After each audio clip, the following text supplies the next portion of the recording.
Muchachos, buenos días a todos. Gracias por la asistencia. Entonces vamos a dar inicio como a la actividad de lo que nos corresponde, pues como a lo que venimos trabajando. Eh, Unas aclaraciones con respecto al parcial que algunos compañeros me manifestaron algo acerca de una pregunta. Frente al registro TR, que era una pregunta, la respuesta era verdadera y estaba calificada como falsa. A quienes en su examen les apareció, les agregué el punto 0 les correspondía por la pregunta. Con respecto a otras preguntas que eh, habían tres preguntas en donde las respuestas eran de tres opciones y no solo de dos. Entonces ya es así, también a quienes me escribieron por correo se las sacaré. Bueno, eh, el foro ya está abierto. Tenía un problema de programación de fechas y ya me lo corrigieron en informática. Ya el foro está abierto para que empecemos a comentar lo de los videos. Vamos entonces a dar comienzo hoy y como siempre se los he advertido durante todo el semestre o lo que llamamos del semestre. Este curso de una u otra manera no es el más fácil, no es el más amigable por sus contenidos, pero de una u otra manera, créanme que se los trato de enseñar o de compartir más bien, como siempre quise que me lo hubieran enseñado a mí para que hubiera sido más aportante. En ese orden de ideas, vamos entonces hoy a dedicarnos en la sesión de clase. Hoy vamos a hablar netamente del funcionamiento de la CPU. ¿Qué es lo que pasa en la CPU? En el entendido de entender la CPU como lo más importante que tiene un computador. Que realmente ha marcado el salto de las generaciones de un equipo de cómputo a otro, o de decir que ha sido representativo el avance en el mundo de la informática. Básicamente se remite a eso, a tener cada vez procesadores que sean capaces de transitar mayor cantidad de datos en las operaciones lógicas y aritméticas, que eso es lo único que hace un computador. El resto que hace de ahí en adelante solamente se vuelve en la capacidad de que ustedes, por ejemplo, como programadores, en ustedes como profesionales de la informática, le dan a esos datos para convertirlos en resultados. ¿De dónde nos apoyamos para el funcionamiento real de la CPU? Dependiendo de la arquitectura que tengamos, sea von Neumann o sea Harvard, entonces nos vamos a apoyar básicamente de dos elementos. Son memorias, que no es más, como se nos ha repetido, la capacidad de retener un dato. Todos en estos momentos tenemos memoria, ¿cierto? Pero no nos acordamos de todo lo que tenemos en la memoria, ¿ya? Tiene que haber un quién o un qué nos demande esa información que hay en la memoria. Más, es tan compleja la situación, muchachos, que si usted se acordara de todo lo que tiene en su memoria, entonces usted estaría enfermo clínicamente. Entonces ustedes han escuchado por ahí que entonces está el que tiene problemas en la memoria reciente, en la memoria temprana, en la memoria fuerte, ¿ya? Entonces hay gente que es capaz de decir que tenía puesto hace 10 años, qué ropa tenía, qué le pasó ese día, ¿cierto? Sabemos quienes no. Créame que soy de los que ni siquiera le interesa, ¿cierto? Gastarme en mi memoria en cosas que para mí no son importantes, pero que de pronto en otro contexto sí lo pueden llegar a hacer, ¿ya? Entonces, lo mismo que se encarga de hacer esa selección y esa priorización, ¿cierto? Lo que hace la CPU. La memoria simplemente no es más el repositorio. Una memoria no procesa, una memoria no, no selecciona, más sí lo hace la CPU. Entonces, dentro de esa lógica, vamos a ver el documento que corresponde a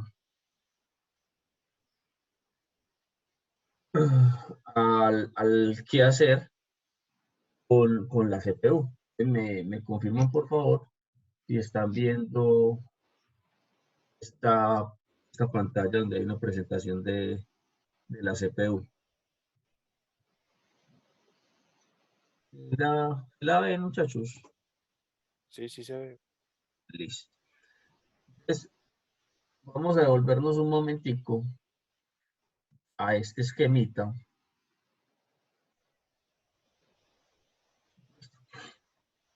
De lo que hace la CPU. Una CPU, entonces, ya sabemos que necesitamos una unidad reloj que es la que pone los ritmos de trabajo. Entonces, ustedes últimamente se dan cuenta, los procesadores ya no los venden con dos velocidades. Le dicen a uno la velocidad máxima y la velocidad normal o promedio. ¿Qué quiere decir? Por más que se haya querido, existe una norma que es la ley de Moore, en donde la cantidad de compuertas que puede tener un procesador está físicamente limitado por la capacidad química y física del material del que está hecho el procesador. Ahí hay una cantidad de moléculas que me dicen cuántos sistemas de almacenamiento puedo tener. ¿Cómo resolvieron el problema? Nunca se les olvide, siempre la CPU nada más tiene tres registros. Registro A, registro B y registro C. El registro C, por lo general, es el resultado de lo que usted haga entre el registro A y el registro B. ¿Cómo lo transfiero? A través de un bus de datos. Ese bus de datos es interno, es físico, que corresponde a la estructura molecular de lo que está hecho el procesador, me da una velocidad. La otra velocidad me la da el reloj, ¿cierto? Que tiene asociado ese, ese dispositivo. Entonces, bajo este entendido, vamos a mirar de dónde o cómo se apoya la CPU. Vamos aquí a mirar una cosita.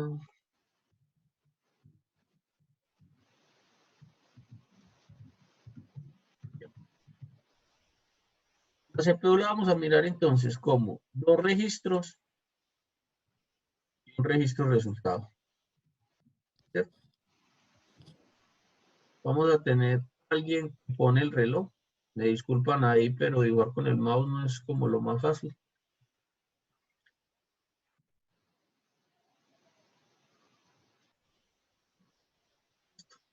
De un reloj, no se les olvide, tenemos 4 tiempos. ¿Cuáles son esos 4 tiempos? Si está bajito, si está subiendo, si está arriba o si volvió a bajar. Esos son los 4 flancos que tiene un sistema para tomar decisiones. ¿En qué se va a apoyar entonces? En estos 14 registros internos, ¿cierto? Por lo general, cada uno es de 16 bits. ¿Qué quiere decir eso? La CPU físicamente, ese chip, tiene unas memorias, ¿cierto? Que se van a llamar registros fundamentales o los registros prioritarios. Cada uno de esos registros es de 16 bits. ¿Cuál es el sueño? Esos registros fueran de 32 o de 64. Lo que ha pasado, muchachos, como todo se ha ido complementando, ¿cierto?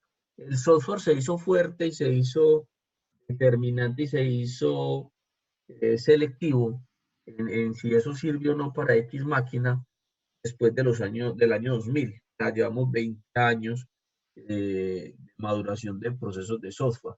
Del 2000 hacia atrás, todo fue desarrollo físico de dispositivos electrónicos para poder empezar a decir que ese software podía hacer cosas. Hoy, a partir de noviembre del año pasado, en donde IBM comercializa el primer procesador cuántico, ¿cierto? En donde Google y Facebook compran sus procesadores cuánticos para procesar datos, entonces ya cambia esa dinámica. Pero de resto, seguirá siendo igual que esto. Entonces, ¿qué pasó? Todo el desarrollo que se ha hecho en la historia desde los años 60 hasta la época, mantuvo esta lógica de estos registros que vamos a ver. Son 14 registros conocidos por sus nombres específicos, donde hay 7 de prioridad y 7 que son de complemento. Listo. Muchos de esos registros ustedes ya los conocen en los diferentes software de programación que ustedes utilizan. ¿Ya? Entonces, vamos simplemente a revisar estos registros. Vamos a identificar cómo operan o cómo interactúan entre ellos para que el procesador lo único que haga siempre, muchachos, va a ser coger lo que hay en A, coger lo que hay en B, y aprender a identificar lo que hay en C. ¿Para qué? Para saber si se lo lleva de acá, ¿cierto? O se lo devuelve al sistema. Miren que esta línea de bus de datos es común para los 3 registros, ¿ya? Pero tiene una continuidad que es la que determinará si eso se va o se queda. Nunca se les olvide, vamos a tener siempre 3 buses de datos. El bus de datos de dirección que me dice para dónde va la información. El bus de datos es el que lleva la información y el bus de control. ¿Cuál es el más importante de los 3? El de control. Si la CPU no tiene control, no tiene dónde aplicar estos registros. Entonces, empecemos, tenemos los 14, entonces el registro X es el registro acumulador, ¿ya? El registro BX, que es el registro base, esos dos son A y B, ¿cierto? El registro CX, que es el registro contador, y el registro de datos. ¿Qué quiere decir esto? Enseguida lo vamos a ver más adelante. El registro de segmento de datos. ¿Qué quiere decir eso? De esos 16 bits, como paquete, como vector, para que me entiendan, ¿cierto? Yo puedo escoger si utilizo 8, ¿cierto? Y 8. Eso ya es un byte, ¿ya? Entonces, el que tenga 16 me da para que tenga 2 bytes, el que tenga 2 bytes significa que tengo 2 posibles alternativas de trabajar. Entonces yo voy a tener la parte más significativa, ¿cierto? Y la menos significativa. O sea, eso es cuando ustedes ven la H o la L, entonces son los de más peso y los de menos peso. O sea, los primeros 8 y los segundos 8. ¿Listo? Eso es lo que significa ese registro de segmento. Listo. Registro de segmento extra, porque entonces yo puedo obtener o tener la necesidad de usar más de 18 o 16 bits. El registro de segmento de pila, todos ustedes saben que es una pila, saben para qué se utiliza una pila, aquí sigue siendo lo mismo, ¿cierto? El registro de segmento del código. Vamos a ver más adelante, la próxima sesión, o cuando estemos ya hablando de la parte del software, que de acuerdo a la medida en que yo vaya acumulando datos, entonces yo voy a tener, si eso es un lenguaje ensamblador, si eso es una instrucción, si eso es un código, si eso es una fuente, si eso es un programa, si eso es un aplicativo, o simplemente es un archivo resultado. Ese me sirve para identificar eso. Listo.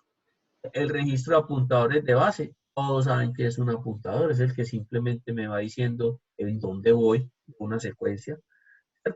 El registro apuntador de la pila, entonces es el que me dice en qué parte de la pila voy. ¿Listo? El registro índice de fuente, o sea, en dónde, ¿cierto? Voy a ir a leer por primera vez una línea de una instrucción.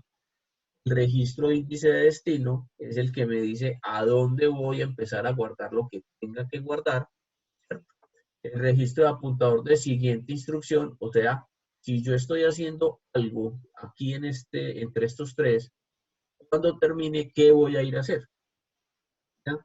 Una cosa bien importante y es que un sistema, una CPU, nunca está eh, parada o en stand-by. Siempre está preguntando. ¿Ya? El mejor ejemplo es la alarma, todo está bien de Homero Simpson. ¿Se acuerdan de ese capítulo cuando Homero inventaba una alarma? La alarma siempre pita hasta que pase algo malo y deja de pitar, al revés de cómo sería una alarma, ¿cierto? Es lo mismo de la CPU. La CPU siempre está preguntando qué necesita, qué está haciendo.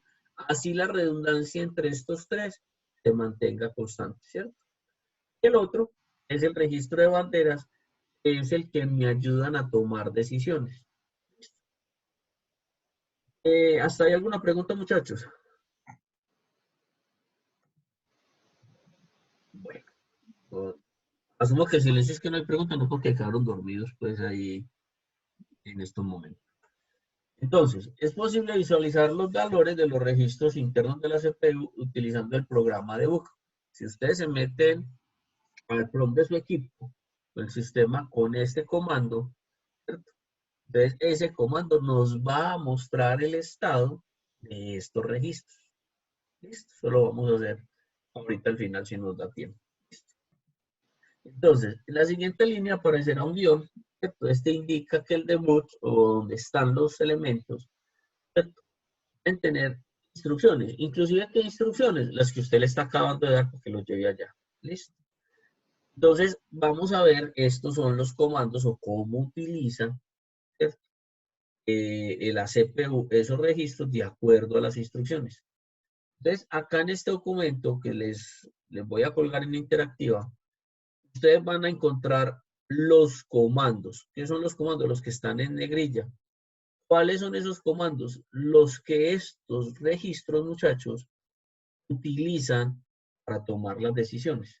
Mire que aquí en estos registros, aquí no estamos diciendo si esto es una suma, una resta, una división, una operación lógica, no. Ellos simplemente les importa saber cada uno de estos registros, que es de 16 bits, qué valores tiene, ¿cierto? Para que cuando yo le dé estas instrucciones, él tome decisiones. Listo. Es, por ejemplo, si usted coloca esta instrucción RBX, desplegará únicamente el contenido del registro que hay en BX, o sea, lo que hay en uno de estos, ¿cierto? Específicamente este que dijimos que era el registro base, ¿cierto? Cambia el indicador de underline a 2 puntos. ¿Qué quiere decir eso? Que cambie el registro, que usted le metió una información y simplemente que usted va a acceder o a operar en esa CPU. Eso es lo único que le va a decir. Entonces, ustedes ya lo conocen, el overflow. ¿Cierto? ¿Qué significa?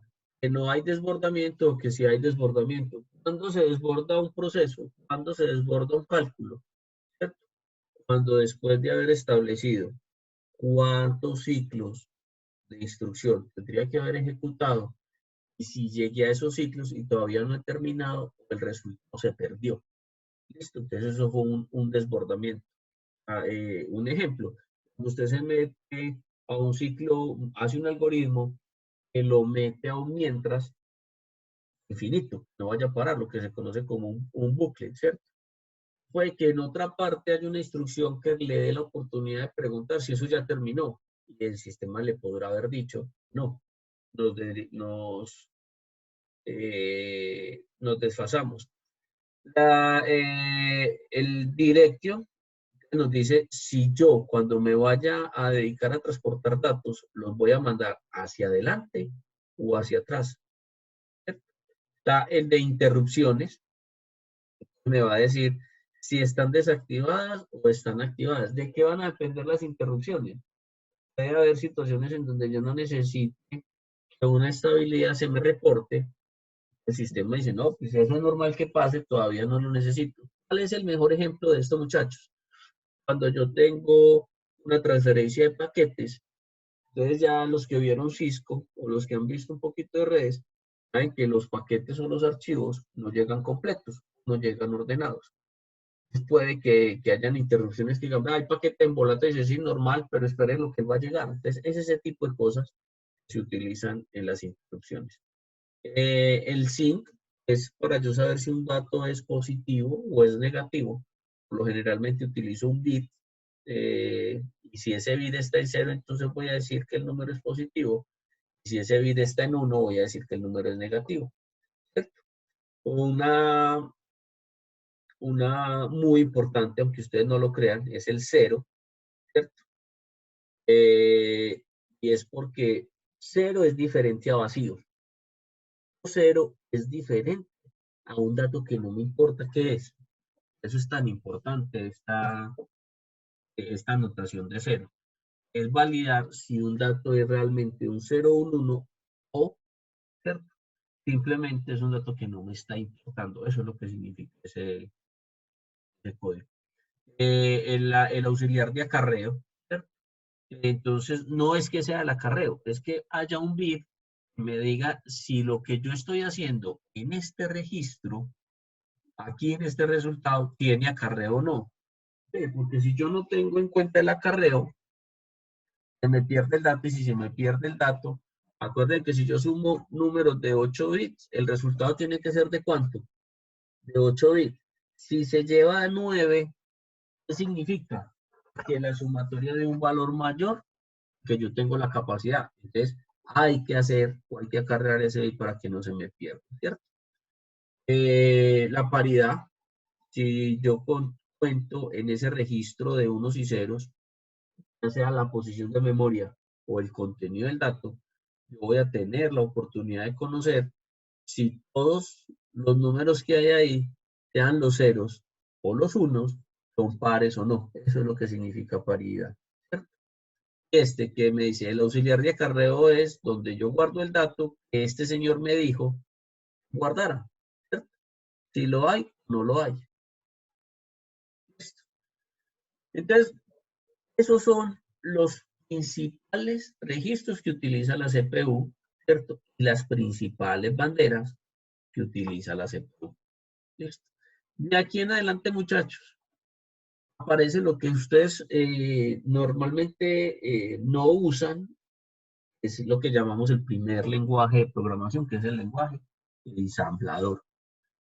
Es lo más cercano al hardware, desde el software podemos estar. ¿Listo? Simplemente es cortas palabras, no son largas, no son textos muy representativos, a lo sumo tienen 5 caracteres, ¿ya? Es con lo que la CPU opera las decisiones lógicas y aritméticas. Eso es lo que significa el lenguaje ensamblador. ¿Cierto? Siempre tiene nada más 2 estructuras. La primera parte es el nombre de la instrucción que se va a ejecutar, que está almacenada en alguna parte, que la tiene codificada el sistema en alguna parte, ¿cierto? Y la segunda son los parámetros del comando o los operandos. Listo.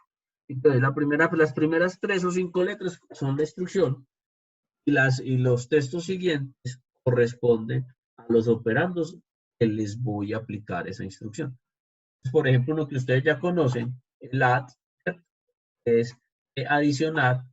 Es que me están diciendo, adicione tanto a A como a BH, que son los parámetros. Es esto que me está diciendo, que 2 o 3 o 4 letras, eso, nombres mnemotécnicos, ¿cierto? Que no se deban aparecer a la instrucción. Yo voy a tener esa relación de adicionar, ¿cierto? Aquí una forma de hacer uso de la instrucción, ¿cierto? Es cuando la acompaño de un número, ¿cierto? Lo que le estoy diciendo es, adicional a la instrucción, con este comando le estoy condicionando, ¿cierto? El lugar de memoria de lo que va a dar ahí. Este es lugar, mire, aquí lo dice. La casilla de memoria número 170, y no el valor 170. Cuando coloco entre corchetes o cuando ustedes vean el lenguaje ensamblador, esta instrucción con corchetes, lo que nos está diciendo es que esa adición que estoy haciendo con este AL, ¿cierto? Va a quedar almacenado en la posición, ¿listo? Que hay en ese contenido, ¿listo? Este es direccionamiento directo. Cuando ustedes vean por ahí, no, eso es direccionamiento directo. Aquí es donde viene la historia. ¿Quiénes tienen direccionamiento directo amarrado e innegociable? El teclado, ¿cierto? El mouse, ¿ya? Y los puertos. O sea, aunque ya no los usemos, todavía existen las posiciones de memoria del puerto LPT1, del puerto LPT2, del puerto PS2, del puerto PS4, ¿ya? COM1, COM2, eran los que durante la década de los 80 hasta los 2000, finalizando los 90, eran la manera más eficiente de hacer uso de los dispositivos. ¿Hasta dónde? Hasta que se puso de moda y se estabilizó el Universal Serial Bus o los puertos USB. Pero hoy tampoco ya son los mejores, porque hoy ¿cuál es el que está de moda? El puerto C, ¿cierto? Históricamente es primera vez que Apple renuncia a sus puertos, a sus conectores únicos o de acoger un estándar internacional. Esa es una de las cosas particulares que sucedió el año pasado. Listo. Entonces, esta parte que sigue acá abajo, muchachos, simplemente son demostraciones de cómo se usa ese lenguaje ensamblador. Entonces, no vamos a hacer un barrido, no los voy a poner a que ustedes programen el lenguaje ensamblador porque no es la prioridad de ustedes. Créanme que cuando lo necesiten lo van a encontrar muy atractivo, es muy desgastante, porque más los que son amigos de la programación en objetos o simplemente enmascarar o llamar funciones, aquí todo tiene que ser netamente desagregado. ¿Por qué? Porque físicamente estamos accediendo o estamos interactuando literalmente con lo que hay en cada posición de memoria. Aquí nada se puede omitir. Aquí nada se puede dejar a capricho de la CPU. Esto hay que desagregarse. A medida que yo vaya heredando esa rigurosidad, entonces me voy desentendiendo de la operación de la máquina y me voy entrando de la operación lógica o lo que ustedes normalmente conocen como el software. ¿Qué es el software? El software es simplemente una alternativa funcional de llamar todas estas instrucciones que existen en alguna parte como lenguaje ensamblador y por defecto ya me garantizan un resultado. Aquí no. Si yo me equivoco acá, si me equivoco en la posición de memoria, si la nombré en alguna parte y no la vuelvo a traer, entonces corro el riesgo de que el sistema se afecte. Esto.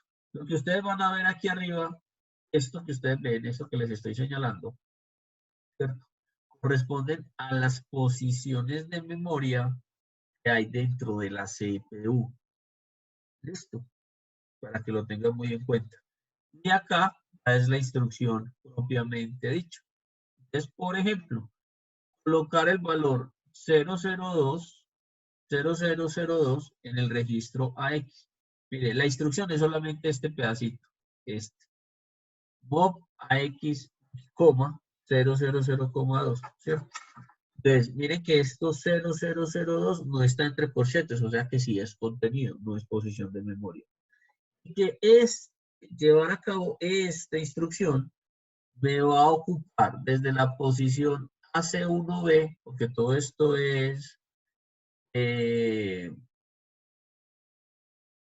lenguaje hexadecimal, números hexadecimal. Yo les quiero hacer una pregunta. ¿Ustedes han manejado los sistemas numéricos? O sea, binario, decimal, hexadecimal y octagesimal, ¿o no? ¿O eso no lo han visto? Sí, ¿Todos lo conocen o no? sí. Profe, hay un compañero que me comenta que no pudo ingresar a la clase porque le tira ahí un error en el Zoom. ¿Le está saliendo un error en el Zoom? Sí, ¿Quién será para que lo invitemos por aquí? Andrés.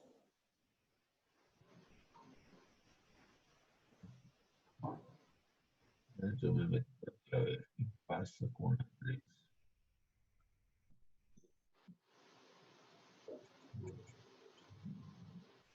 Pero le llegó, ¿será que le comparto la invitación nuevamente? ¿O qué problema tendrá? No te comenta. Sí, sí, espere, yo miro acá. Dice, se produjo un error interno en el servidor y no pudo procesar su solicitud. Código de error 3000. Le toca reiniciar el equipo. Listo, Le ya le toca digo. reiniciar el equipo porque eh, como este es licenciado, o sea, yo compré Zoom para trabajar con ustedes sin problema. Ujú. Resulta que sucede que ustedes han visto que existe el problema de seguridad con Zoom. Resulta que supo que no se caiga la conexión, amarra unos puertos. Si de pronto uno ya tenía abierto internet y usó ese puerto, se lo bloquea. Ellos priorizan. Pero dígale que lo reinicie y si alguna cosa yo, o le compartes la invitación o me dice yo se la reenvío. Listo. Listo, profe, ya lo voy a reiniciar. Bueno, muchachos. Entonces, miren, créanme que los compañeros de ustedes de electrónica, a nosotros los electrónicos, nos encanta programar así. Listo. ¿Por qué? Como las rutinas no son largas, las actividades no son tan complejas más allá de prender o apagar algo, de medir si la variable o no cumple un requisito, entonces es muy fácil. Pero cuando usted ya empieza a, a condensar información, entonces se vuelve más complicado. Este fue el reto ustedes saben cuál es el papá de Linux. El papá de Linux es Unisys, ¿cierto? ¿Sabían eso? Que Linux no, no, no nació de la nada. O sea, el señor del negocio es Unisys, ¿cierto? Unisys es base operativa de los dos, tanto de Microsoft Windows como de Linux en cualquiera de sus versiones. Listo. ¿Cuál era el sueño de Linux? El sueño de Linux era tratar de comunicarse lo más que pudiera a este nivel. Cuando a mí me tocó Linux, a mí me tocaba meter, por ejemplo, si usted iba a abrir la unidad de CD, tenía que ir a la posición de memoria donde estaba el puerto de la unidad de CD, habilitarlo, polarizarlo, o sea, activarle el bus de control, identificar el banco de memorias. Por ejemplo, una época en que usted cargaba algo en Linux, si usted le dejaba un ancho, una cantidad de direcciones de memoria, el archivo era más grande, entonces no le cargaba el archivo completo, entonces lo dejaba abrir.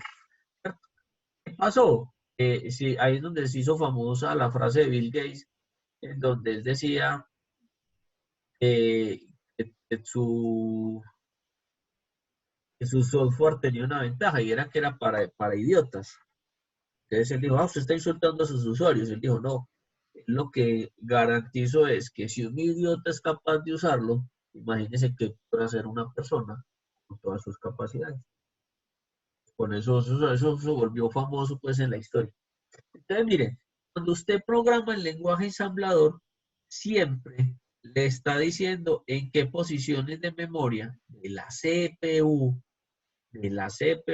usted está ejecutando la instrucción. ¿Ya? Es de la posición de memoria 0C1B a la 0108, voy a ejecutar esta instrucción que se llama int20. ¿Qué es int? Usted ya lo conoce, ¿cierto? Miren lo que hay aquí, provoca la terminación normal del programa. Listo. Entonces, en esta posición, de la 01 a la 010A, no es necesario escribir los comentarios que van después del punto y coma. ¿Para qué?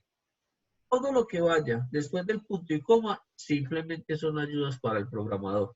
El resto, solamente lo que quede del punto y coma a la izquierda es lo que se conoce. Entonces, les comparto este archivo, les doy una recomendación, muchachos. No sean muy cuidadosos si se van a meter al downware para operarlos, ¿cierto?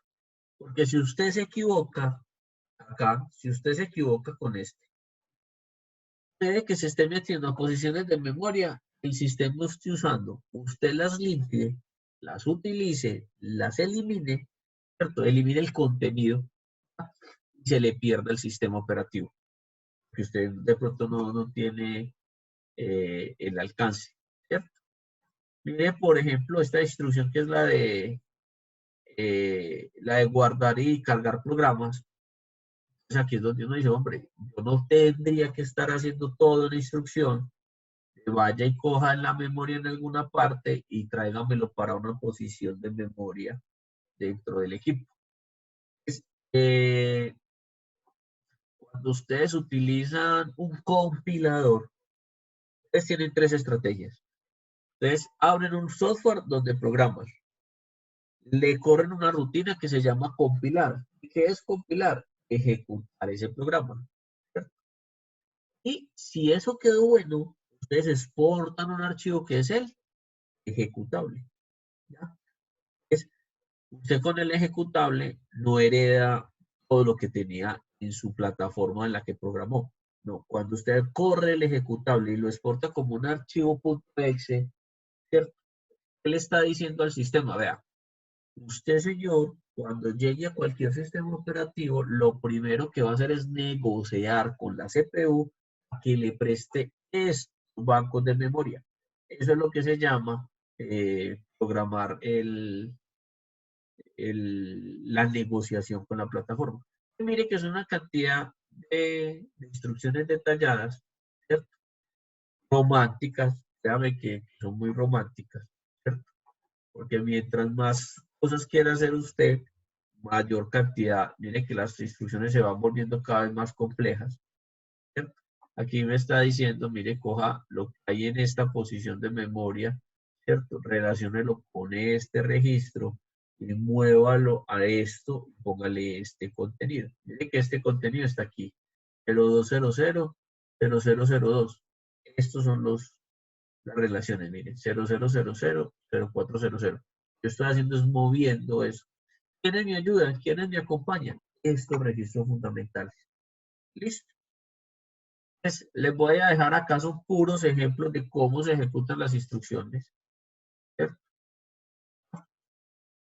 Vamos a hablar de una situación que es muy importante. ¿Cuál es la interrupción que más usamos nosotros? La más efectiva.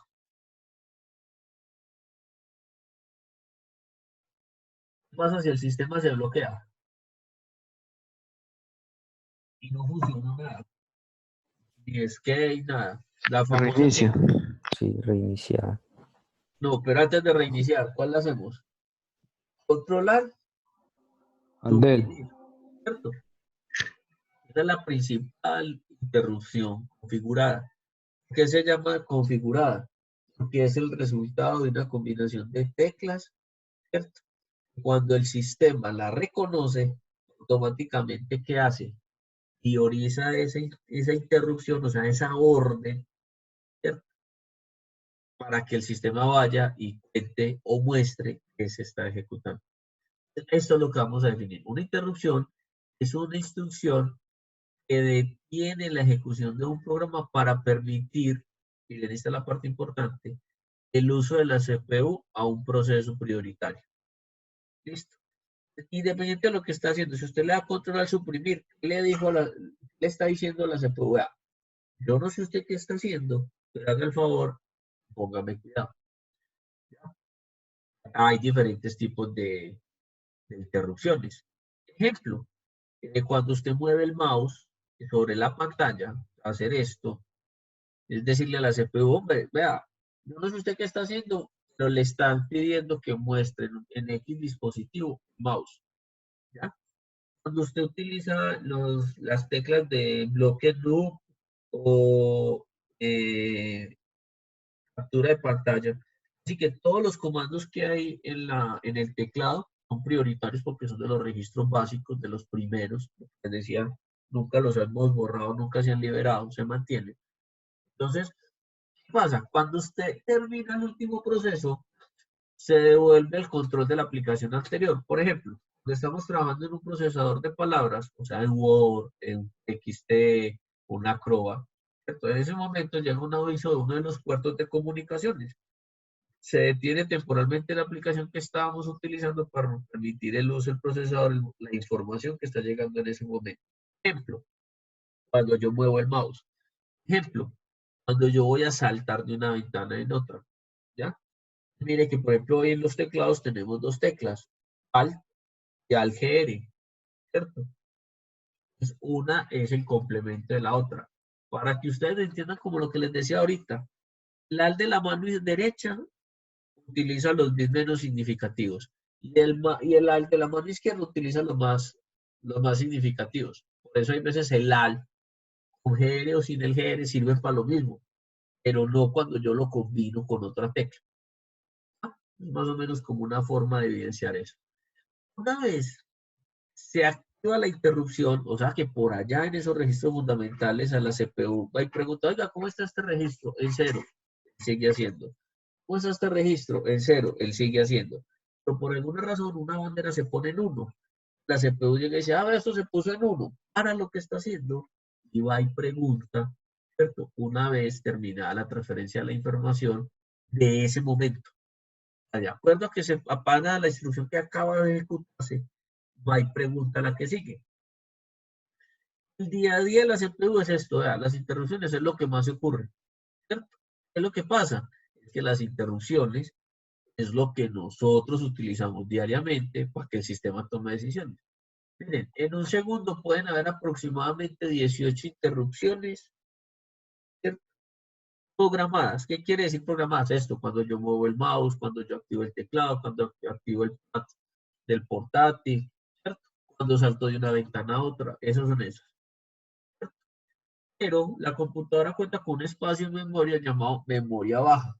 ¿Qué es esa memoria baja, muchachos? A esa memoria es donde la próxima semana que vamos a ver memorias, se van a dar cuenta que mientras más cercana esté la memoria al procesador, de menos bits es, pero es más rápida. Mientras más lejos, entiéndase, lejos es mayor trámite de puertos entre el dispositivo y la CPU, más capacidad de memoria tengo, pero mayor tiempo de respuesta. O sea, me demoro más en informarle a eso. ¿Cómo resolvieron el problema con esto? Una memoria que la llaman memoria baja, es de pocos bits, ¿cierto? ¿Ya? Y están a toda hora disponibles para la CPU. Es después de las unidades de memoria internas que tiene la CPU, se utiliza esta memoria baja. Entonces, por ejemplo, a los que les guste los microcontroladores o si algunos de ustedes lo han escuchado, que son los PIC, que son controladores pequeños, que son capaces de funcionar como CPU, pero no de mucha densidad de información, ellos internamente tienen esa memoria ya incorporada en el chip. Los programas anteriores se hicieron con la interrupción número 20H. Listo. Para terminar la ejecución de nuestros programas, ahora utilizaremos otra interrupción para mostrar información en pantalla. Entonces, miren, ustedes corren estas rutinitas que hay acá, ¿ya? Van a ver estos datos como se los están mostrando. Eso sí, los vamos a ejecutar desde esta instrucción, desde el debug, que es el que nos permite acceder a estos registros. Listo. Vuelvo y le repito, hay que tener mucho cuidado para que no vayamos a dañar esos registros. Listo.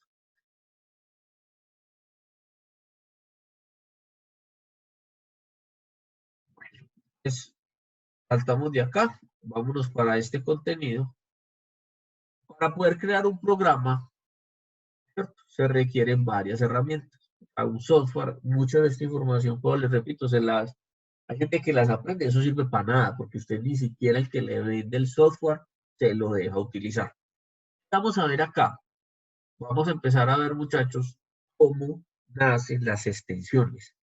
¿Qué son las extensiones? Las extensiones son el apellido que uno le da a un conjunto de datos para que las instrucciones sepan qué hacer con ellos. Un mismo grupo de datos con una extensión distinta le dice a la CPU que haga cosas diferentes. Vuelvo y repito, el mismo grupo de datos con extensiones distintas le dice a la CPU que con la misma información haga cosas diferentes. ¿Listo? Para poder crear un programa se requieren varias herramientas. Primero, un editor. Generalmente, el mejor de todos es el bloc de notas. ¿Por qué? Porque el bloc de notas es el más simple de los procesadores de textos, o sea, que no carga información adicional. O lo que ustedes utilizan de acuerdo ya pues al que la plataforma que trae. Cuando ustedes tengan perdido un truquito, cuando ustedes tengan perdido un algoritmo en Java o en COBOL, ¿cierto? O en HTML5, si les gusta programar ahí, y se les esté perdiendo, lo seleccionan completo y van y lo pegan al bloc de notas. La ventaja de que si usted corta un pedazo de ese bloc de notas y lo reemplaza por lo que está haciendo en su programador, no le afecta para nada, no le adiciona espacios, no le adiciona referencias de texto como si lo hace un Word, como si lo hace un OpenOffice, como si lo hace una Acrobat. Es más o menos lo que les estoy explicando ahí. Primero, el editor. Segundo, un compilador que no es más que un programa que traduce el programa fuente a un programa objeto. Entonces, cuando ustedes compilan, lo que él le está diciendo es coger todas esas instrucciones en el formato en que las acabamos de ver y las convierte en posiciones de memoria y contenidos de memoria, ¿cierto? Para que ese programa objeto, que es el que usted realmente ejecuta, sirva para alguna cosa. Y el tercero es el enlazador o el linker, que genere el programa ejecutable a partir del programa objeto. Eso es lo que yo les estaba diciendo ahorita. Tengo unos textos copiados, ¿cierto? Tengo un compilador que me dice que esa rutina que hay ahí es estable, que cumple una lógica, ¿cierto? Que después me la va a dejar llevar a un ejecutable. ¿Qué es un ejecutable? Una rutina que usted ya preestableció, que el software va a coger, que la CPU va a coger, perdón, y le va a dar prioridad y uso de los diferentes expertos y recursos que tenga el sistema. Y eso es lo que es un ejecutable. ¿Listo? El editor puede ser de textos que se tenga a mano. Como compilador se utiliza el macro ensamblador de Microsoft. Es muy común, que casi todos usamos Windows. Como el enlazador se utiliza el programa Link. La extensión más usada que todos ustedes conocen, estas son las más comunes, ya van a entender de dónde salen. Usted tiene un resultado, un archivo .asm, es porque fue ensamblado en Microsoft. Y eso le genera ese archivo. ¿Cierto? Si usted genera una extensión .s, esto quiere decir que contiene un formato intermedio del programa. ¿Qué quiere decir eso? Esa rutina puede ser abierta en diferentes compiladores para que generen un ejecutable distinto con la misma información. Quienes les guste programar en dispositivos móviles, entonces lo saben. No son las mismas prioridades que establece Apple para su programación en apps, por ejemplo, como lo hace Alphabet o Google, pues para sus diferentes plataformas de acuerdo a los dispositivos móviles. Entonces, más o menos eso es una evidencia de esto, ¿cierto? El enlazador que genera a partir de un objetivo. Entonces, ojo, ¿dónde lo escribo? ¿Dónde lo organizo? Para que me genere el punto object, ¿cierto? ¿Y dónde lo ejecuto? Para que de acuerdo a la plataforma en que lo vaya a ejecutar, esa información object no se pierda con la lógica que tiene la CPU. Este es otro muy común, ¿ya? Es el .com. ¿Por qué? Porque muchas veces nos apoyamos en el sistema operativo para que complemente, ¿cierto? La información donde usted se ensambló. Pues hay archivos, ustedes no se acuerdan que hace por ahí unos 4 o 5 años hubo una moda de ejecutables, que todos eran archivos ejecutables transportables. O sea, usted le entregaban un .exe y él llamaba del sistema operativo una cantidad de aplicaciones, no pagaba el sistema. Entonces, acá está cómo usar desde el lenguaje ensamblador, ¿cierto? El match. Yo ya creé el programa por allá en el procesador de texto, ¿cierto? Lo guardo como un .object, ¿ya? Y con este comando match le doy nombre al archivo y entonces lo voy a lograr enmascarar para que el sistema me lo reconozca. Aquí en adelante, ¿qué son? Las pruebas. El slash B es aplicarle una rutina, el slash Z es aplicarle una rutina. Y no me interesa, muchachos, que se las aprendan. ¿Por qué? Porque los compiladores, los programadores, los software de programación, los tienen amarrados, los tienen arraigados, porque si no, entonces se volvería un sistema muy inestable. ¿Ya? Es lo que necesito que ustedes conozcan esta lógica, que la entiendan. ¿Por qué? Por esto que sigue acá. El formato interno de un programa. Como ustedes quieran programar, como ustedes quieran organizar la lógica de su archivo, como ustedes le quieran colocar su firma como programadores, es válido. Lo que siempre tendrá que respetar, ¿cierto? Es básicamente estas líneas que ustedes ya las tienen intrínsecas porque ustedes son muy buenos programando. Es etiqueta, variable o constante. ¿Qué dice la teoría? Si lo voy a usar a la derecha, es porque ya lo tengo definido en alguna parte, en la izquierda. ¿Sí o no? Segundo, directiva o instrucción. ¿Qué es lo que voy a hacer con esa variable? Pues, los operandos. ¿Ya? ¿Qué voy a hacer? Es el comando, ¿cierto? O la Profe, instrucción. Los operandos, o sea, a quienes le voy a aplicar esa instrucción. Estos 4 elementos, muchachos, son prioritarios para la CPU. ¿Listo? Entonces, el nombre, la dirección o instrucción, que muchas veces puede ser o una unidad de memoria o una simplemente una instrucción ya conocida, ya preestablecida, ya básica, ¿cierto? Los operandos, ¿ya? Los comentarios. Ustedes que son programadores, muchachos, muy seguramente cuando lleguen al mundo laboral, les toque programar. Esta partecita, muchacha, de los comentarios, para ustedes es fundamental, porque no hay nada más harto que leer un código que usted no tenga comentarios asociados para saber qué es lo que está pasando ahí. Incluso para ustedes mismos. Ustedes les puedo jurar, muchas veces tienen líneas de comandos, ni siquiera saben para qué las usaron, o ni siquiera se acuerdan qué intención tenían. Eso es muy importante para que sepan qué les sirve. Pues aquí hay un ejemplo. Está la etiqueta, ¿cierto? Yo voy a mover, voy a hacer un movimiento de este registro a X y le va a mover este contenido, ¿cierto? Entonces, definí la variable y la cargué con el valor 001A. ¿Listo? Ese es lo que yo estoy diciendo ahí.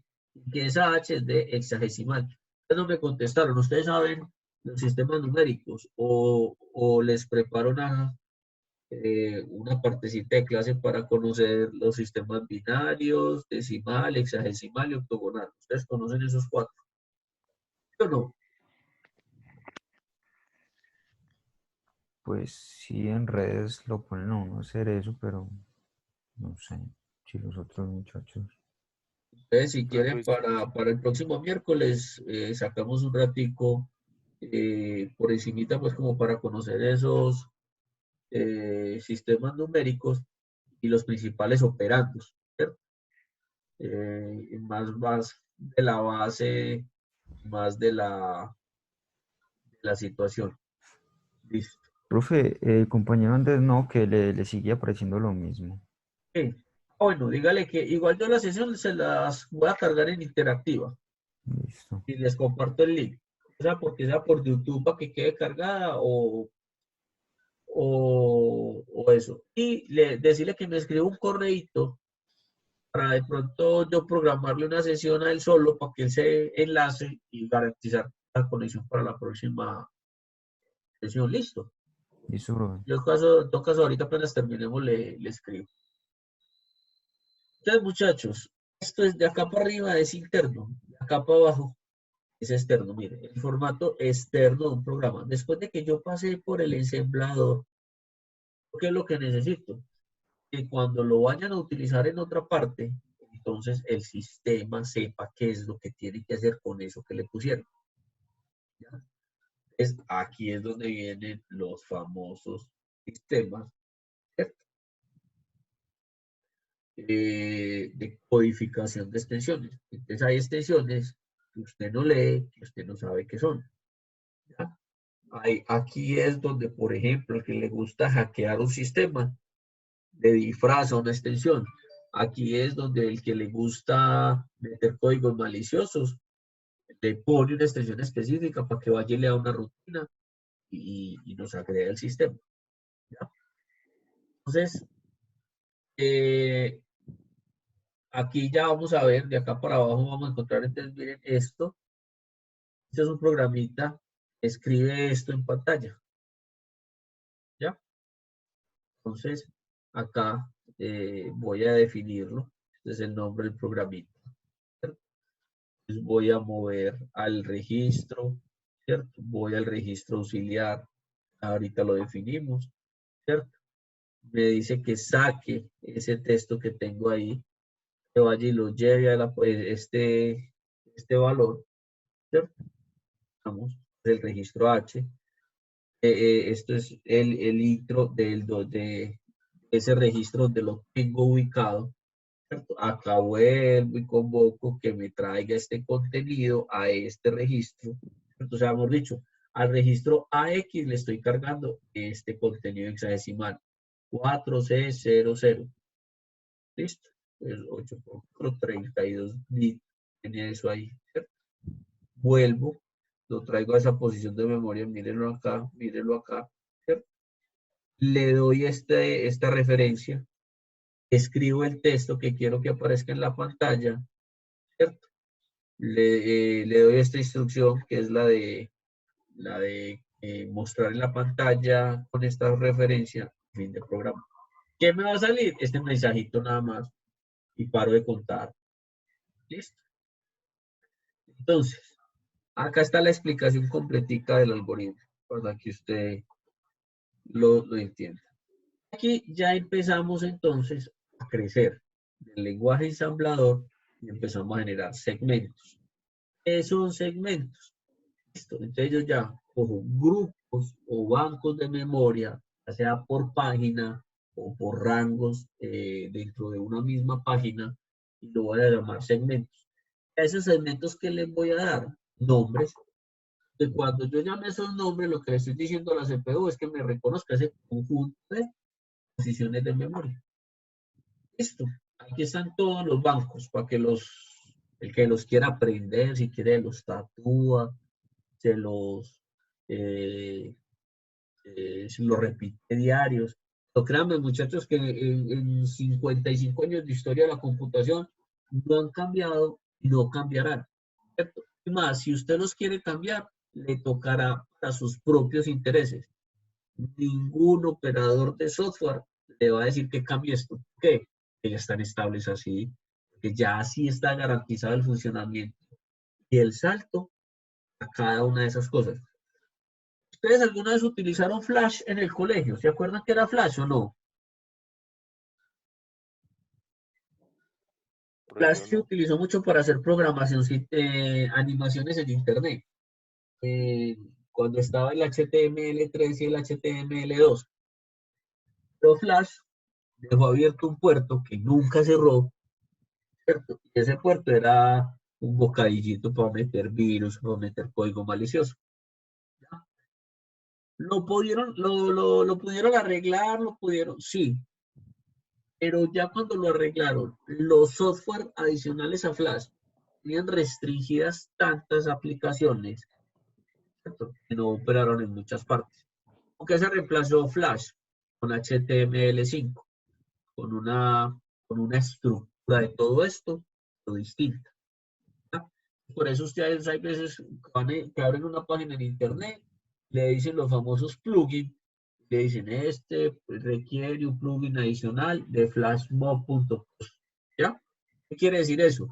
Acá, cuando usted veo toda esta información y el software te está diciendo que te dé, que la CPU encontró que usted quiere acceder a un banco de datos o a un segmento de memoria, poder ejecutar la aplicación, puede nada más simplemente, es una animación, una secuencia rápida de imágenes que cambian un poquito, pero que cuando la muestro seguida se ve como una animación. Dice, no, qué pena, yo no le presto ese banco de memorias porque el sistema me dice que usted no es confiable. Eso es más o menos lo que acá les estoy mostrando, que es el movimiento de datos. A medida que usted vaya creciendo en el flujo de datos, ¿cierto? Se va a ver sometido a dos cosas, muchachos. Una, reglas, restricciones, que son distintas. ¿Qué es una regla? Ejemplo, el bus de datos tiene que ir completo. ¿Qué quiere decir que va completo? Si es de 16 y yo no necesito sino 8, ¿cierto? Los otros 8 tienen que tener contenido, así sean todos ceros o todos unos, ¿cierto? Ejemplo, Yo metí una palabra y el resto de los bits no sé qué son, no me interesan que sean, pero muy probablemente otra instrucción sí. Entonces yo tengo que poner la regla. Vea, el resto de los datos si van en cero es porque no se necesita. Eso es una regla. Cosa muy distinta a lo que es una restricción. Una restricción puede ser, por ejemplo, el segundo bit de la parte más significativa del registro nunca podrá ser 1. Y si es 1, es porque eso no es permitido. Eso es una restricción. ¿Para qué se usa? Esto, vuelvo y se lo repito, se lo dije al principio de la sesión, esto es muy engorroso. Pero ¿para qué se usa? Para obligar al sistema a que no se desestabilice en los registros fundamentales o ayudarle al sistema para que se estabilice. Mire que son dos cosas distintas. El sistema no se desestabilice, es que ¿qué? Que se mantenga dentro de una estructura, ¿cierto? Dentro de unos registros segmentados, dentro de unos bloques de información que la CPU sea capaz de administrar. ¿Listo? Y que si eso no es administrable, entonces me dé la oportunidad de reconocer a tiempo antes de que el sistema se me desestabilice. Es que se desestabilice el sistema, que la CPU, sin parar de hacer lo que hace, que es relaciones lógico-aritméticas, no me dé la oportunidad de acceder a ella y a un resultado conocido. Eso es desestabilizar el sistema. ¿Listo? Entonces, a usted se le pierde el contador de programa. ¿Qué le dijo? Se le olvidó dónde estaba. Si se le pierde el contador de pila, ¿qué le dijo? Se le olvidó a dónde iba o en dónde estaba o de dónde debía llegar en las posiciones de memoria. Eso es más o menos lo que corresponde al movimiento de datos. Acá viene entonces lo que le está diciendo, las operaciones lógico y aritméticas. Miren, las más prioritarias son 4. Con esto se hace todo, muchachos. ¿Ya? El sí, el no, el OR y el XOR. ¿Listo? Están las de apoyo. ¿Listo? Son estas más comúnmente conocidas como las instrucciones de respaldo. Para uno saber si esto que dio lógicamente sí existe. Y las 4 básicas de las lógico-aritméticas, que son adicionar, restar, multiplicar, dividir. Los mismos campos que ustedes ven acá son los mismos campos que utilizan esta acá. Lo único que les ayuda son estas para establecer los resultados de las operaciones. 1 más 1, aritméticamente, ¿cierto? Me da 2. 1 y 1, lógicamente me da 0. Son dos cosas muy distintas con los mismos tipos de registros. Los jump o los saltos, ¿ya? De pronto hay instrucciones que yo ya garantizo un resultado, ya encontré una situación y salto. ¿Y salto para qué? Para que no me gaste tiempo, de ciclos de reloj haciendo lo que no necesito. O viceversa, que me ayude a apoyarme en otro tipo de información de donde yo sí lo necesito. Y acá, muchachos, para que vayamos terminando, van a encontrar las instrucciones definidas y los ejemplos de cada una de esas instrucciones. ¿Listo? Estamos. Con esto, yo les voy a poner una tareita muy entretenida, pero se las doy la otra semana. Instrucciones lógicas, las acá. ¿Qué quiere decir esto? Que cuando usted convoque uno de estos elementos, más lo que le quede aquí escrito, es lo que usted va a aplicar. Las direcciones aritméticas o las instrucciones aritméticas, véalas acá. ¿Por qué se llaman ya instrucciones? ¿Cierto? ¿Es por qué? Porque la CPU ya sabe cuántos ciclos de reloj se gasta con cada una de ellas y qué hace en cada una de ellas. O sea, ¿qué es eso? Ya él sabe qué hacer con el contador de programa, el contador de pila, con las banderas, con la parte más significativa del bit. Eso es tiempo que nos ahorra. Listo. Aquí, entonces, viene el uso y la definición de cómo lo hace cada una. ¿Listo? Miren, ustedes son todos muy buenos en esto. Tarea, se las van a aprender de memoria y las van a aprender a utilizar. No, para nada. Ustedes ya son muy buenos en esas instrucciones. ¿Listo? Si ustedes fueran electrónicos y fueran a ver electrónica 2, digitales 2, perdón, ahí sí se tendrían que aprender las 135 instrucciones fundamentales, porque eso sí, un man que programe en digitales con prioridad para eso. ¿Listo? Pero aquí simplemente la recomendación es que se las lean, las conozcan. Estos son los loops, ya saben ustedes qué son, ¿cierto? Las de conteo, las de comparación. Ustedes paradójicamente, a los que ya se mueven en programación por objetos, hablan, que es una relación de esto, no las definiciones ni, ni la sintaxis propiamente cada una, ¿cierto? Miren que aquí están definidas todas. La invitación es a que les hagan una perspectiva ahí, ¿cierto? Todas completicas. Documento, créanme que es muy bacano como para una habilitación, ¿cierto? Entonces, miren lo que les decía ahorita. Yo ya tengo, por ejemplo, definido el puerto de video. No es negociable. Todo el mundo lo tiene amarrado, ¿cierto? ¿Ya? Entonces, esto es más o menos, muchachos, lo que hace una CPU desde el lenguaje ensamblador. Vamos por acá al final para que miremos una cosa. ¿Listo? ¿Qué es esto? Los famosos macros desde la CPU. Una facilidad que ofrecen las macros es bibliotecas o grupos de instrucciones que son tan comunes y tan usadas que simplemente las nombro, las utilizo. Entonces, mírenlas acá. Ustedes usan mucho el data, el core, el stack, ¿cierto? Y créanme que si no lo sabían, son lo que ustedes hacen cuando jalan esos bloques de programación por objetos. ¿Listo? Cada vez que ustedes convoquen un objeto, lo que están convocando es un grupo de todos estos comandos que hay acá, muchachos. Entonces, los escucho, vuelvo y le repito, esto no es lo más apasionante ni lo más agradable. Pero la invitación sí es a que lo vean desde este punto como síntesis. Es de la manera más simple y paso a paso la CPU opera. Es esta, con las instrucciones que estamos viendo acá, ¿ya?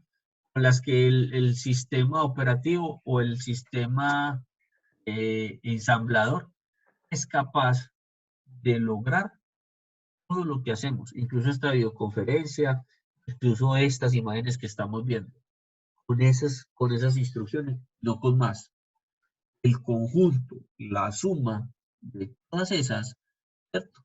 Me van a dar entonces la lógica para obtener resultados específicos. Y en la medida en que sean más complejos, en la medida en que sean más robustos, ¿cierto? La demanda de procesamiento se altera en el sentido de que yo le exijo cada vez más la transferencia de datos para poder aplicar estas instrucciones que estamos viendo. Entonces, hasta acá lo que compete a la CPU, lo más importante que deben recordar son esta primera página. Todas esas decisiones, todas esas garantías de que eso funciona, de que la sintaxis de esos tres elementos, acuérdese, procesador de textos, .object y .s, ¿cierto? Ascienden y operan en otra CPU, es porque cada vez que yo haga eso, estos 14 registros apoyan, verifican, respaldan los resultados. ¿De qué? De la aplicación de todas esas instrucciones. Las más importantes, estas sí se las deberían aprender de memoria. ¿Cierto? Son las lógicas y las aritméticas. ¿Listo? muy comunes: adicionar, o sea, AND, ¿cierto? Negar, ¿cierto? Estamos, mire que aquí aplican dos: una eh, niega lo que es aplicar la XOR, ¿cierto? La otra es la NOR, que es convertir un 0 en un 1, ¿cierto? La OR, a las tablas de verdad, aquí abajo está, por si tienen dudas, mírenlas. La AND, ¿cierto? La instrucción que genera el complemento A2, ¿listo? Y lo almacena en este mismo operador, ¿listo? Aquí está cómo se aplicaría esa instrucción. El NOT es la negación del resultado que se guarda, ¿cierto? La OR, ustedes ya conocen la tablita de verdad, ¿cierto? El test de destino realiza una conjunción de bit por bit. El XOR, que ustedes saben, si los dos números son iguales, me da 0, si son distintos, me dan 1, ¿cierto? Aquí está la sintaxis de cada instrucción. Entonces, muchachos, esto es internamente lo que hace la CPU. Esto es lo que sucede en las unidades de memoria de la CPU. Todavía no nos hemos saltado a ningún dispositivo de memoria, ya sea regrabable o no regrabable. Es lo que vamos a ver la próxima sesión de clase. Son la BIOS, ¿cierto? La RAM, la caché, los discos de respaldo, los discos duros o memoria central. Recuerden que hay dos tipos de memoria en las arquitecturas: memoria principal y memoria central. La principal es donde almaceno donde voy a almacenar el sistema operativo, las instrucciones fundamentales.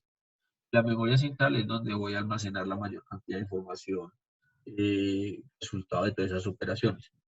¿Cuál es la gran diferencia? Que la arquitectura Harvard las tiene separadas físicamente, que la arquitectura von Neumann las tiene físicamente dentro del mismo dispositivo. Muchachos, entonces, no sé qué preguntas tengan. Estos son los archivitos que también van a estar ahí, ¿cierto? Voy a ver qué decisión tomo. Aquí ya es aplicación de este documento, es aplicación de esas instrucciones, ¿cierto? Y aquí está más detallado, ese es el mismo contenido, pero de otro documento. Listo. Un examen o un ejercicio de estos muchachos es algo como esto. Miren, yo les pongo aquí el código de operación, una rutinita. Ustedes me tendrían que especificar qué es lo que está pasando y empezármelo a escribir. Yo no soy amigo de eso. ¿Ok? Yo para qué lo voy a poner a ustedes a aprenderse rutinas que ustedes ni siquiera hoy día, que ya programan, que ya saben, ¿cierto? No necesitan. ¿Qué sí es el favor que les pido? Cuando lo necesiten, sí se acuerden de esta clase, sí se acuerden de estos documentos. ¿Por qué? Porque muchas veces, dependiendo de hasta dónde se tenga que bajar usted la arquitectura del equipo de cómputo, se va a ver obligado a utilizar estas lógicas de programación. ¿Listo? Entonces, estos tres documentos se los voy a dejar, ya creo que están en interactivo o se los habilito. ¿Listo? Como fuente de referencia para una actividad que vamos a hacer más o menos dentro de 2 semanas. Entonces, ¿qué vamos a hacer la próxima semana? Vamos a mirar una introducción de los sistemas numéricos, de los sistemas de cómputo. Básicamente son esos cuatro, que son el sistema binario, base 2 dígitos, el sistema decimal, tiene 10 dígitos, el sistema hexagesimal, que tiene 16 dígitos, el sistema octogonal, que tiene 8 dígitos. Entonces vamos a ver eso para ya entonces entrarnos a lo que corresponde a las unidades de memoria. Después de unidades de memoria, ¿qué vamos a ver? Vamos a ver dispositivos de entrada y salida, porque como dispositivo, él simplemente va a heredar lo que ustedes vulgarmente conocen como puertos. ¿Qué es un puerto? Un bloque de memorias. Entonces, cuando veamos memoria, vemos puertos. Y de ahí vemos, saltamos a los dispositivos de entrada y salida para luego pasar a los sistemas operativos, ¿ya? Los modos de sistemas operativos que hay, pueden ser cliente-servidor, multiproceso, multidemanda. Y por último, ya vamos entonces a combinar estas dos carretas, la parte física y la parte lógica, para que cerremos el semestre con un análisis de lo que es realmente una, una computadora o un sistema de cómputo completo, desde lo físico y desde lo básico. ¿Cuál va a ser el examen final? Como ya el semestre oficialmente, el semestre se tiene que terminar bajo esta modalidad de, de videoconferencias. Entonces a cada uno le va a tocar darnos una exposición de un tema que yo le voy a poner, ¿cierto? Estamos. Entonces cada uno tendrá que preparar su presentación, hacérnosla por acá, exponernos, yo le hago 2, 3 preguntas sobre su exposición, y ahí va a salir la nota de la actividad final. ¿Listo? ¿Qué otros trabajos? Entonces a la fecha vamos a conciliar, ya tenemos parcial, tenemos la participación en el foro, tenemos el archivo de generaciones de los equipos de cómputo como para socializarles las notas que llevamos. Se las debo estar mostrando viernes, Dios mediante, que termine de revisar lo de las generaciones, que ya por lo menos tengan una participación en el foro, más el parcial. Vamos a hacer otro ejercicio de dispositivos de almacenamiento, se los pongo el viernes, un quiz de sistemas operativos, con eso damos por conciliado la parte de seguimientos y evaluaciones. Y ya los contenidos que nos estén faltando. El que tenga dificultades para seguirse conectando, me avisa por correo, me manda las razones. Ya miramos entonces cómo conciliamos la actividad. Muchachos, los escucho. Quedo pendiente de sus comentarios. Me dicen de pronto recomendaciones me hacen. Y quedo atento entonces. Díganme, muchachos, qué tienen para decir, qué preguntas, y si se quieren retirar ya o se necesitan retirar ya, no hay ningún problema, muchachos. Muchas gracias por asistir. ¿Puedo hacer una pregunta? Sí, ¿Aló? sí, te estoy escuchando. Sí, mira, lo que pasa es que en el foro yo entro a los links de los videos y hay dos que no me dan. Y los haces allá por los links que te mandé por correo. Por correo, no, yo correo a mí no me ha Yo llegado les nada. mandé por interactiva, les mandé un correíto. No sé, por ahí no lo he Profe, ensayado, yo el creo. correo institucional. Al que sale ahí por interactiva. Que ustedes tienen cargado por interactiva, sino que con esto el seguimiento que nos están haciendo los coordinadores de programa y los decanos, todas las evidencias tienen que quedar por interactivo, por correo. Incluso creo, muchachos, que de aquí para el próximo semestre, oficialmente, lo único que nos van a permitir es mandarles información a los correos institucionales, ¿cierto? Al correo de la IUE. Que eso se vuelve más complicado. Pues yo no soy amigo de esa filosofía, se los comparto, porque si a duras penas uno revisa un solo correo y no le da tiempo, ¿cierto? Ahora para cómo es para ver más allá de más allá de un correo, ¿cierto? Entonces, eh, miramos a ver entonces qué es. Profe, y uno ahí como participa en el foro, porque no veo pues como dónde pueda comentar. Dice que no hay elementos disponibles. No está. Llegué a reviso, muchachos. Ahorita por la tarde te reviso porque yo lo tenía cargado y el problema que tenía era que no me lo estaba asociando al grupo de ustedes, sino a otro grupo de un semestre anterior.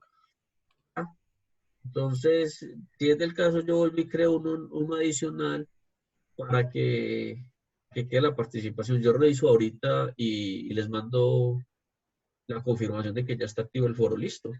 Listo, hágale. Gracias. Bueno, Profe, muchachos, tengo tres preguntas. escucho. Una, entonces el primer comentario del foro es lo de la diferencia de los videos, ¿cierto? Sí. El segundo es lo de las noticias, ¿eso qué es? En el foro, yo les voy a colgar unas noticias, Sí, ¿cierto? Entonces, ustedes, hay que yo les coloque una noticia mentirosa, y yo reviso quién se tragó el guanabanazo de la noticia o no, ¿cierto? Como por ejemplo, la noticia que salió la semana pasada, ya esa no va a ser. El Big Data de Facebook que tenían en Rusia le había dado coronavirus. ¿O no?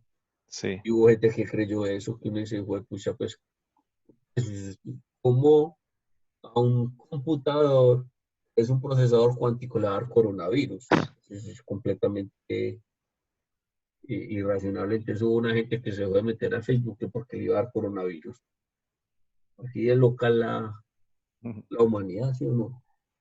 Profe, y la otra es eso de noticia tecnológica, Eso, ¿qué es? no. ¿Yo qué les voy a generar? El foro tiene tres momentos.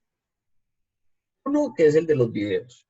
Dos, el de una noticia que yo les coloque alrededor de esa noticia. El tercer momento, que es por allá finalizando abril, principiando mayo, es cada uno de ustedes, ¿cierto? Nos va a partir del interés de que cada uno tenga, ¿cierto? Nos va a recomendar y nos va a socializar una noticia tecnológica. ¿Me entiende? A cada uno de ustedes en el foro, cada uno de ustedes en el foro nos va a recomendar a los demás una noticia tecnológica asociada obviamente dentro del contexto de la arquitectura del computador. Ejemplo, eh, no sé si a ustedes les ha pasado, hoy en día usted va y compra un televisor y le venden el puerto óptico de sonido, ¿sí o no? Y va y compra un Blu-ray y te lo venden con puerto óptico de sonido.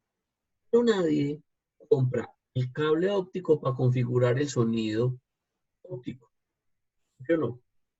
Que es un puerto de alta fidelidad, de una calidad eh, irremediable, siempre y cuando usted tenga las dos cosas. El Blu-ray con la información para el puerto óptico y el televisor para reproducir la información que le llegue por el puerto óptico. Es una noticia vista desde la arquitectura. O por ejemplo, una noticia como esta, que Samsung anuncia que una versión de televisores Smart TV a partir de noviembre ya no va a tener respaldo de software porque su arquitectura no se lo permite. Esa noticia, ¿qué significa a la luz de la arquitectura del computador? Entonces, ¿qué es lo que pasa? Por ejemplo, se actualizan los aplicativos de Netflix, YouTube, Premiere,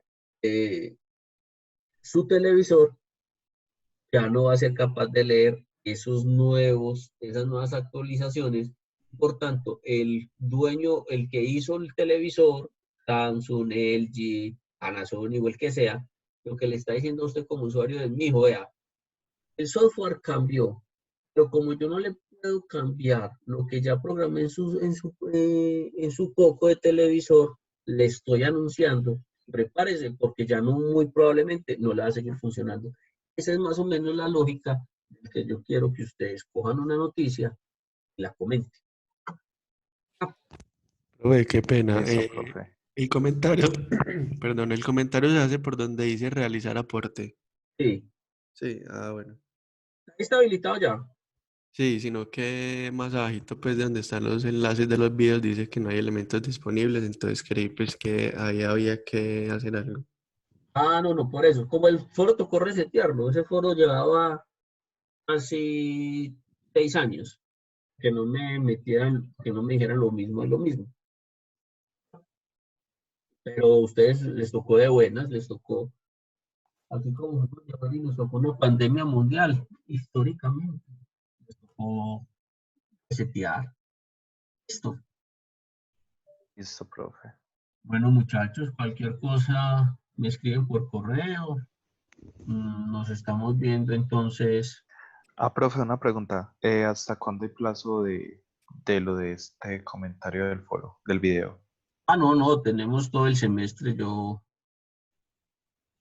no tengo problemas con eso de que el semestre pues lo que dure, no tengo ningún problema. Profe, yo no veo pues como en los correos que nos hayas compartido esas URL. ¿Será que nos las puedes volver a compartir por acá mismo? Están en interactiva, en el correo de interactiva.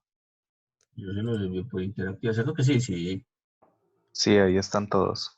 Ay, sí, sí. Incluso sí, sí, porque ellos cambian de posición, porque me les cobran derechos de autor porque hay unos de history. Entonces lo saltan. ¿Cómo se llama el correo? Yo abro por acá, a ver por dónde fue que se puede.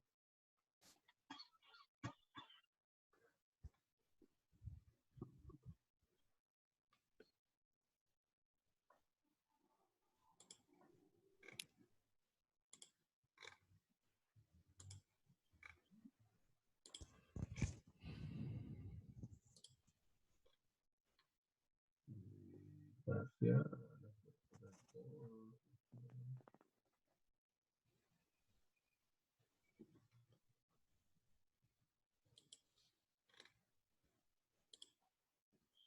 Se llama el asunto, actividad clase 12 de febrero. Ahí están los 3 links. Pero Ya Pero no abre. sabe qué es lo bonito de interactiva, que uno aquí ve apenas quiénes los están abriendo. Ahí dice Andrés Felipe, Juan David Gil, Santiago, Luis Felipe. 1, 2, 3, 4, 5, 6. De 19 que son ustedes, 6 lo han abierto. Los muchachos aquí, vale, les comparto. Ya lo doy, gracias.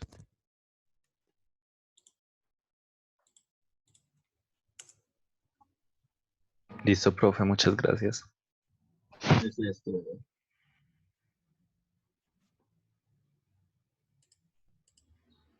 Este es uno. Sí, ahí están los 3. Mira, mira, funciona. Sí, profe, ya los pude abrir. Gracias. Listo, hermano. Entonces, cualquier cosa, nos estamos hablando. Listo. Listo, Listo, profe. profe. Hasta Bueno, luego. Chao. muchachos, hasta luego. Feliz día. Luego.